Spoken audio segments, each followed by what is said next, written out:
My family is trying to take my daughter away from me, not because they love her, but because she just inherited $278,400. For 10 years, they called her a burden and wanted nothing to do with her. They said she was a mistake that ruined my life. Now they're not just demanding custody, they're suing me for it, claiming I'm an unfit guardian. But what they don't know, what they have no idea is coming, is the decades worth of evidence I'm about to use against them in court. Every text, every voicemail, every broken promise is a nail in their greedy coffin, and I'm about to hammer it shut. The night my life changed forever, it was raining, not just a sprinkle, but a furious, hammering downpour that felt like it wanted to wash the whole world away. I was 26, living in a tiny one-bedroom, trying to make it as a freelance graphic designer. My biggest worry back then was getting a logo approved or making rent on time. It was a simple, quiet life. And then the doorbell rang, a frantic, desperate buzz that shot through the sound of the storm. When I opened the door, my younger sister, Chloe, was standing there. Her hair was plastered to her face, her makeup running in black streaks down her cheeks. But it wasn't how she looked that shocked me. It was the bundle in her arms, wrapped in a thin, damp blanket. Inside was a sleeping toddler no older than 2 with a little wisp of blonde hair. "Lily, I can't do this, Ava," Chloe whispered, her voice cracking. She wouldn't even look at me. Her eyes were darting somewhere over my shoulder like she was mapping out an escape route. "I can't be a mom. I'm not cut out for it. You're the responsible one. You always were." Before I could even process it, she was pushing the bundle into my arms. The weight of her was surprising, so solid and warm against the cold dread that was starting to pool in my stomach. "Chloe, wait, what are you talking about? You can't just..." "I have to," she cut me off, already backing away. "Her name is Lily. Her things are in the car seat on the porch. I'll call you, I promise. I need to get my life together." And she didn't call, she ran. She got in her car and just drove off into the darkness, leaving me on my own doorstep with her child in my arms. The car seat on the porch had a half-empty box of diapers, a few worn-out onesies, and a stuffed elephant that was missing an eye. That was it. No note, no instructions, no last words of love for her daughter, just the scraps of a life she was desperate to leave behind. The first call I made was to our parents. I was hysterical, confused, and just terrified.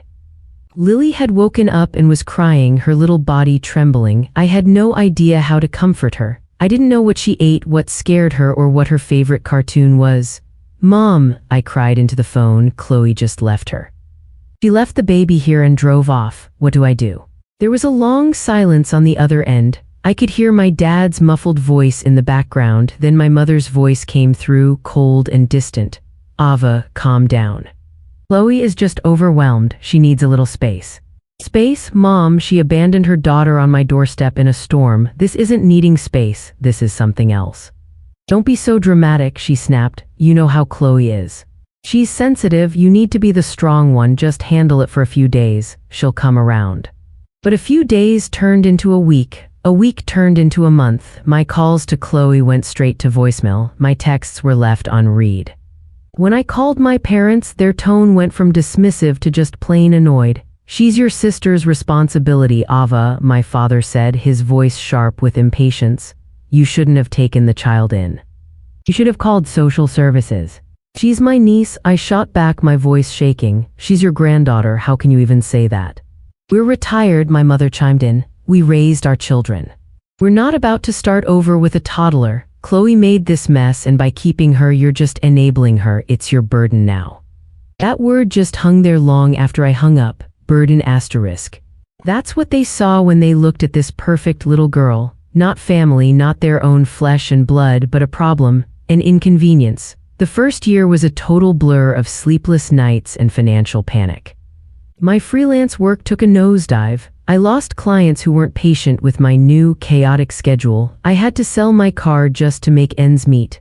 I learned to live on pasta and cheap coffee, and I also learned how to be a mother. I learned that Lily loved bananas but hated peas.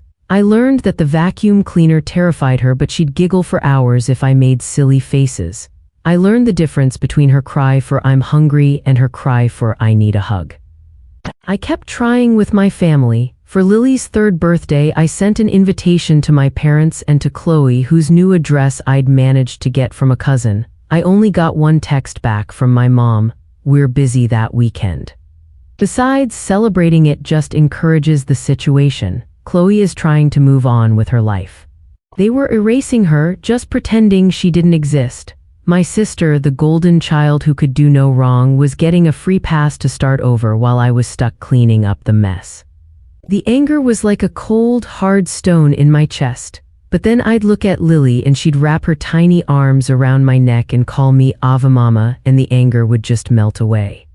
It was replaced by this fierce, protective love I never knew was possible. So I stopped trying. I blocked their numbers and focused on us. I found a more stable, remote job with benefits. We moved into a slightly bigger 2-bedroom apartment. I scraped together enough to get Lily into a good preschool. Her world was me and my world was her. We were our own tiny universe of two. For 10 years, that was our life. 10 years of school, plays they never saw, birthdays they never acknowledged, and Christmases they never called about. 10 years of complete silence. To them, Lily wasn't family. She was the burden I chose to carry, a reminder of my sister's mistake and my own foolishness. I built a wall around our life, brick by brick, with every cold shoulder and every unanswered call. I thought that wall was strong enough to protect us from anything. I had no idea a single letter delivered on a Tuesday afternoon was about to bring it all crashing down. It showed up on a totally normal day.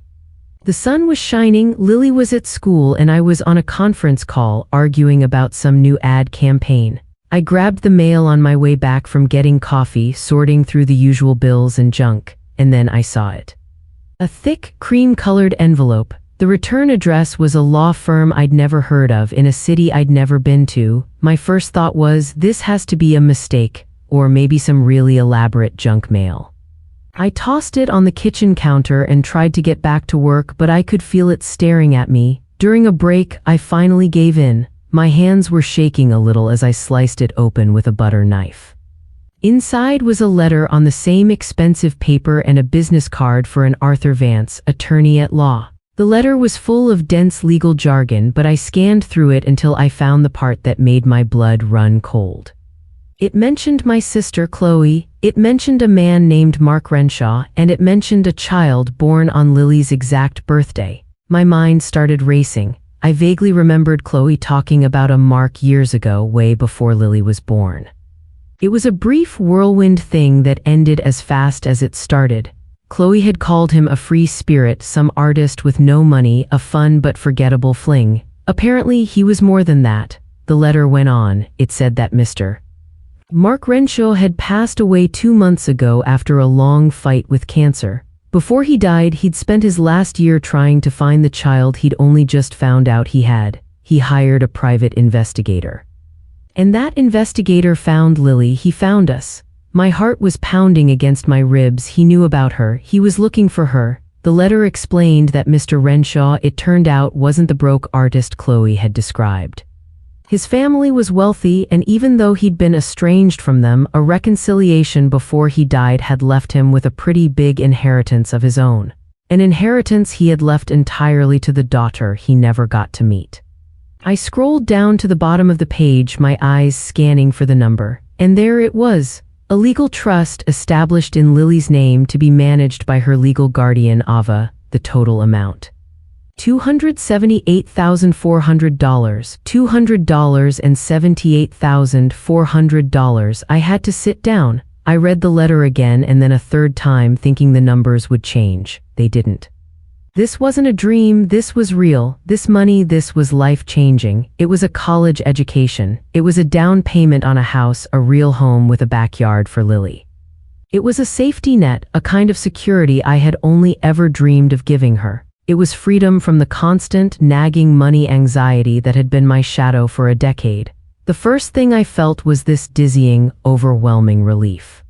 It felt like I could finally take a deep breath for the first time in 10 years. Tears were just streaming down my face, tears of joy for a man I'd never met who had thought of our Lily at the end of his life. He had given her a gift that would change everything. I called the lawyer, Arthur Vance. He was a kind, older man with a gentle voice who confirmed everything. He told me Mark had been heartbroken to learn he had a daughter he never knew. The Pie's report had detailed Lily's life with me, and apparently Mark had been moved to tears knowing his child was in a loving, stable home. The will was ironclad. He had left specific instructions that I, Ava, was to be the sole trustee until Lily turned 21. His last wish was to provide for the daughter he couldn't be there for. When Lily got home from school, I held her a little tighter than usual. How do you even begin to explain this to a 12-year-old? For now, I kept it simple. I told her that her biological father had passed away, but that he had loved her very much and left her a gift to make sure she was always taken care of. She was quiet and thoughtful, but she seemed to get it. That night, for the first time in a long, long time, I let myself dream. I looked up small houses in neighborhoods with better schools. I researched college savings plans. The weight on my shoulders felt lighter. The future, which had always seemed like a narrow, rocky path, suddenly opened up into this wide, sunny field. And in all that joy, I made a huge mistake. I let my guard down. I shared the news with a cousin I was still on good terms with, someone I thought I could trust. I was just so happy, so relieved I had to tell someone. It took less than 48 hours for that miracle to turn into an absolute nightmare. It took less than 48 hours for my family to come calling. The first call was from my mother. I didn't recognize the number, but I recognized the voice I hadn't heard in almost a decade. It was sickeningly sweet, dripping with a fake warmth that immediately set my teeth on edge. Ava, darling, it's Mom. Oh, I know it's been far too long. Your father and I, we were just talking about you. We miss you so much. We miss our granddaughter. I was frozen in my kitchen, phone to my ear. Granddaughter, the word sounded so bizarre coming from her. For 10 years, Lily was the child, the burden, Chloe's mistake. Now, suddenly, she was their granddaughter. What do you want? I asked. My voice was completely flat. There was no point in pretending. Oh, so cold, she tutted. We heard the wonderful news about the inheritance.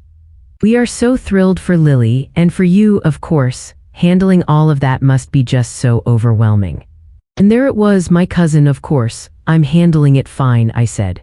Well, that's what we were calling about, she went on, her voice getting brighter. Your father and I think it's time we stepped up. We want to be part of Lily's life, real grandparents. Maybe you and she could come for dinner this weekend. We want to help. Maybe we could help you manage the funds, keep it in the family. Keep it in the family. It was a demand wrapped in a suggestion. This wasn't about being grandparents. This was about the money. That $278,400 was like a flare, showing the vultures exactly where we were. No, I said, the word sharper than I meant it to be. We're not coming to dinner. And the funds are being managed just fine by a lawyer and me, exactly like Lily's father wanted. We don't need your help. I hung up before she could say another word. My hands were shaking. It had been so long, but the way she slipped right back into that manipulative persona was terrifying. An hour later, my phone rang again. This time, a name on the screen made my stomach plummet. Chloe *. I let it go to voicemail. The message she left was a masterclass in fake remorse. Ava, it's me, her voice started, already thick with tears she wasn't shedding. Mom told me you hung up on her. I know you're angry, and I deserve it. I know I made a mistake all those years ago. I was just a kid. I was so scared, but I've thought about Lily every single day. Every single day, and now that she has this opportunity, I feel like it's a sign. For me to step up and be the mother she deserves. I want to see her, Ava. I need * to see her. Please don't shut me out. I'm her mother. The audacity was just breathtaking. 10 years of nothing. 10 years she could have called, written a letter, sent a birthday card. She did nothing. She moved on, built a new life, and never looked back. But now there was money, so suddenly her maternal instincts were back online. I didn't call back. I didn't respond. I stupidly thought that if I just ignored them, they'd go away again. I was so wrong. The polite requests got ugly fast. They started leaving messages for me at work. My father left a voicemail telling me I was being incredibly selfish and denying a child her family. My mother sent a long, rambling email about how I was poisoning Lily against them and how they were worried about my stability. Then came the threats. It started with a registered letter from their lawyer, a formal request for Chloe to get visitation rights and be named a co-trustee of the fund, citing her right as the biological mother. My lawyer Arthur told me to ignore it. He said their case was baseless. The will is explicit, Ava, he said. Mr. Renshaw named you for a reason, and a court won't just grant rights to a parent who's shown zero interest in the child. But they didn't stop. One afternoon, I came home and my parents' car was parked on my street. They were waiting. My mom got out as I walked up, her face a mask of stern disappointment. Ava, this has gone on long enough, she said, blocking my path. We are not going to let you steal that little girl's money. Steal it? I actually laughed. It was a sharp, ugly sound. I'm protecting it from you. Where was all this concern for the last 10 years? Where were you when she had a fever of 103? When she needed stitches? Where were you on her birthdays? We gave you space, my father yelled from the car. We thought you wanted to do it on your own. You didn't give me space, you gave me silence. I shot back, my voice rising. You called her a burden, you told me to handle it, and I did. For 10 years, I handled it alone. You don't get to show up now that there's a pot of gold and pretend you were here the whole time. Chloe got out of the car then, her face tear-streaked but her eyes hard. It was the first time I'd seen her in a decade. She's my daughter, Ava, she pleaded, but her voice had a sharp edge. A judge will see that. A child belongs with her mother. If you don't agree to joint custody and access to the trust, we'll take you to court. We'll prove you're an unfit guardian. A single woman, unstable, will tell them you're manipulating a child for her money. Do you really want to put Lily through that? That was it. That was the moment I knew this wasn't going to end quietly. They would burn our entire world to the ground to get what they wanted. They would tear Lily's life apart, put her through the trauma of a custody battle, all for a cut of the money. Any love I had left for them, any lingering family bond, it just died right there on the pavement. It was replaced by a cold, hard fury. Get off my street, I said, my voice dangerously low, and get a good lawyer. You're going to need one. I turned and walked away without looking back. I went inside, locked the door, and immediately called Arthur. They're suing for full custody, I told him, my voice surprisingly steady. They're trying to have me declared an unfit guardian. There was a pause. All right, Ava, he said, his voice calm and solid as a rock. Don't you worry. Let them file, let them come. They have no idea what they've just started. It's time we showed them what a decade of evidence really looks like. The day of the hearing, the courtroom felt like it was sucking all the air out of my lungs. My lawyer Arthur sat beside me, calm as could be, looking over his notes. And across the aisle was my family, my parents dressed up like they were going to church, looking all solemn and concerned. And Chloe sitting between them, dabbing her eyes with a tissue, the perfect picture of a heartbroken mother. Their lawyer, a slick guy in a pricey suit, looked way too confident. Their plan was obvious from the second their lawyer started talking. They were going to paint me as some bitter, unstable woman who took advantage of her sister's panic to steal a child. They claimed I'd systematically cut Lily off from her real family for my own financial gain. Your Honor, their lawyer began, his voice smooth as butter, we are here to reunite a mother with her daughter. My client, Ms. Chloe Jennings, made a mistake 10 years ago, a mistake born of fear, one she has regretted every single day. She entrusted her child to her sister, Ava, believing it was temporary, but Ms. Ava saw an opportunity. She isolated the child, and when a large inheritance appeared, her motives became crystal clear. She is not a guardian. She is a gatekeeper holding a child hostage for a payday. It was a good story, I'll give him that. It was also a complete lie. Chloe took the stand first. She cried, of course. She talked about postpartum depression and overwhelming fear. She claimed she tried to contact me countless times, but I blocked her. She talked about the empty ache in her heart and her desperate desire to make things right. I just want my baby back, she sobbed, looking right at the judge. The performance was flawless. For a second, I even worried the judge might be buying it. Then my parents testified. They talked about my erratic behavior and hostility. They claimed they'd offered support for years, but I'd angrily refused it, preferring to play the martyr. They were worried, they said, about my ability to manage Lily's inheritance. That's family money, my father said firmly. It should be managed by the family. By the time they were done, the room felt thick with their lies. I felt sick to my stomach. I looked at Arthur, but his face gave nothing away. When it was our turn, he just stood up and said, "The defense calls Ava to the stand." My heart pounded as I walked up there. Their lawyer's cross-examination was brutal. He twisted my words and questioned every motive. "Isn't it true, Ms. Ava, that the moment you found out about this inheritance, you started cutting the family out?" "I cut the family out," I replied, keeping my voice steady, "when they made it clear they wanted nothing to do with my daughter. Money didn't change my relationship with them, it just revealed the truth about theirs with Lily." He scoffed. "So you claim, but you have no proof of this, do you? It's just your word against a mother and grandparents who swore they tried to be involved." Arthur stood up. "Objection, Your Honor, counsel is mistaken. We have a great deal of proof." The judge looked at Arthur. "Proceed, Mr. Vance." And just like that, everything started to shift. Arthur walked toward the witness stand holding a small digital audio recorder. "Your Honor, I'd like to play a voicemail left on my client's phone on October 26th, 10 years ago. It's from Miss Chloe Jennings." Their lawyer jumped up. "Objection, that could be doctored." "It has been authenticated by a forensic expert, Your Honor," Arthur said calmly. "The date, time, and caller ID are all verified." The judge nodded. "Play it." Arthur pressed the button, and suddenly Chloe's voice from a decade ago filled the courtroom. It wasn't the tearful, sorry voice from her testimony. This voice was cold and frantic. "Can't do this, Ava, I'm leaving her. Just handle it, it's your problem now, don't call me, I'll call you." A shocked silence fell over the room. Chloe had gone white as a sheet. Arthur let that "I'll call you" hang in the air. "For 10 years my client waited for that call," he said. "It never came. What did come were text messages. Your Honor, we have submitted 10 years worth of them. Let's just look at a few." On the big courtroom screen, my texts appeared. Me begging for help, invitations to birthdays, and their replies from my mother, "We are busy. Please stop asking. This is your burden." From my father, "Chloe needs to move on. You're not helping."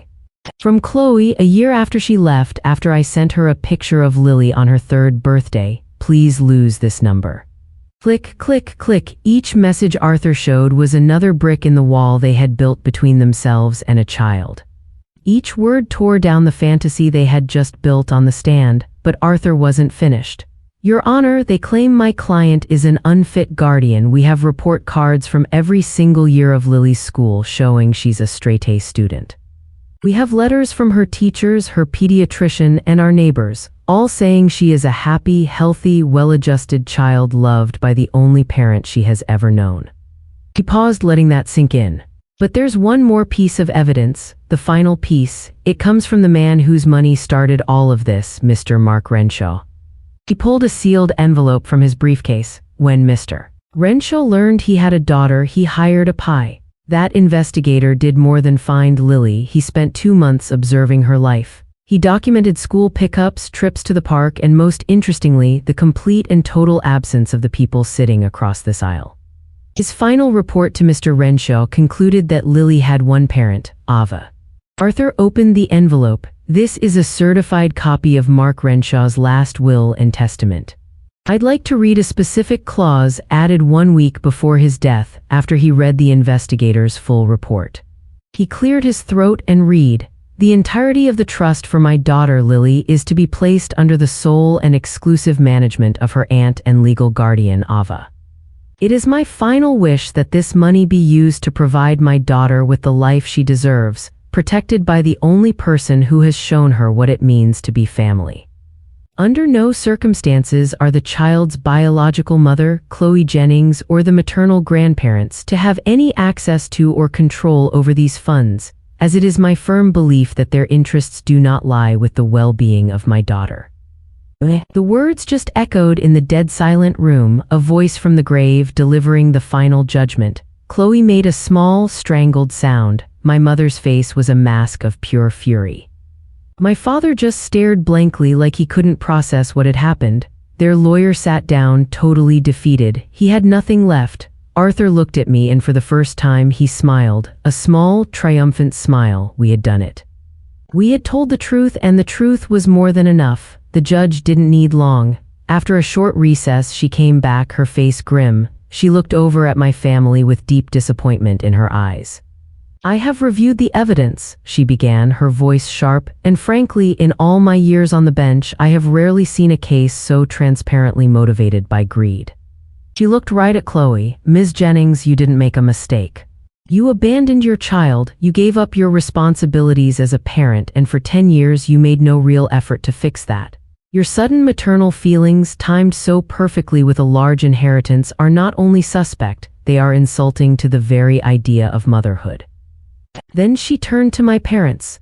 And as for you, she said, her voice dropping, to call your own grandchild a burden, to turn your back on her for a decade only to show up with your hands out when she comes into money, it is a profound moral failure. The judgment was swift and absolute. The petition for custody is denied. The petition to have Ms. Ava removed as trustee is denied. Ms. Ava will remain Lily's sole legal guardian with full and exclusive control of the inheritance trust as per the explicit wishes of the deceased. This matter is closed. The gavel fell with a sharp, final crack. It was over. A wave of relief so powerful it almost knocked me over, washed through me. I just burst into tears, not of sadness, but of pure release. Arthur put a comforting hand on my shoulder. Across the aisle there was no shame, only rage. My mother was glaring at me, her face twisted in a silent snarl. Chloe was sobbing, but these tears seemed real tears of pure frustration. As they got up to leave, my father caught my eye. He just shook his head in disgust, as if I was the one who'd done something wrong. They stormed out of the courtroom without a backward glance, and watching them go, I didn't feel sadness. I felt nothing, just peace. A chapter of my life I didn't even realize was still open had finally, blessedly, slammed shut. Section 6, the resolution. Life after the trial was quiet. And it was the most beautiful quiet I have ever known. The victory wasn't some loud, explosive thing, it was just a gentle settling. It was the absence of a threat, the end of looking over my shoulder. It was freedom. We used a part of the money, just like I dreamed, for a down payment on a small house. It has a little backyard with a tire swing hanging from an old oak tree and a sunny room that I turned into my office. Lily picked out the color for her bedroom walls, a bright, cheerful blue. The rest of the money, the vast majority, is sitting in a secure trust managed by Arthur and me, waiting for her. It's her future. Her college, her first car, a nest egg to start her own life, whatever she decides to do. It's a gift from a father she never met, secured by the mother who never left. We have had no contact with my family since that day, and we never will again. I changed my number and our new address is unlisted. The wall I built around us a decade ago is now reinforced with legal documents. Sometimes I wonder if they ever feel a shred of regret, but I know better. They don't mourn the loss of a daughter or granddaughter. They mourn the loss of a lottery ticket they thought they had won. The inheritance didn't buy us happiness, we already had that. We had it in our small apartment with our inside jokes and movie nights. What the money bought us was security, it bought us peace. It was the thing that forced a final confrontation and exposed the truth for what it was. It gave us our freedom. Now when I watch Lily in our backyard reading a book on the tire swing, I don't see a burden, I never did. I see my daughter, I see my entire world. And I know with a certainty that fills my whole soul that we are exactly where we're supposed to be. So that's my story. It was a long, painful journey, but we made it through to the other side, stronger and finally free. I have to ask you guys, was I wrong to cut them off completely and permanently? Or was it the only way to truly protect my daughter? Let me know what you would have done in the comments below. And if you have a story about a toxic family, I want to hear it. Don't forget to like, subscribe for more stories, and hit that notification bell so you never miss an update. Thanks for listening.